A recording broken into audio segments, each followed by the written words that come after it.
Welcome to my 2-minute drill. The Apostle Paul said this, God is not mocked. We reap what we sow. Sowing and reaping is perhaps the most talked about principle in the Bible.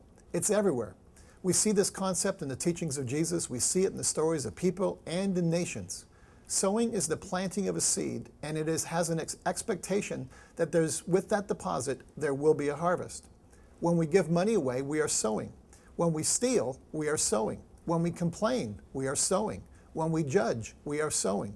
When we serve, we are sowing. When we bless, we are sowing. Because sowing is an act of depositing, there will always be a harvest. The challenge is to sow good seeds and not destructive ones. When it says God is not mocked, what Paul is saying is that this principle is real. It is valid whether we believe it or not. Sowing and reaping are always in play, even if we don't understand the concept. Two key truths come into play. Time is the first. The longer the time span, the greater the harvest. Second, and this one is big, who do I reap from? When I sow godly seeds, I reap from God. When I sow destructive seeds, I reap from Satan. What happens when you smile at someone? They usually smile back. What happens when you open your home for parties? You're usually invited to other people's parties. When I complain, am I setting myself up for others to complain about me? When I cheat in life, I'm setting myself up to be cheated.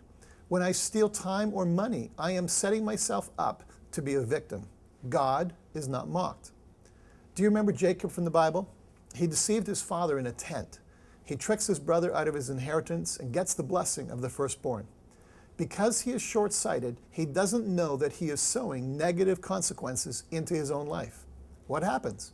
Well, he falls in love and finds out that the gal he married in a tent at night isn't the gal he thought he was marrying. His father-in-law changes the work rules for Jacob's income 7 times.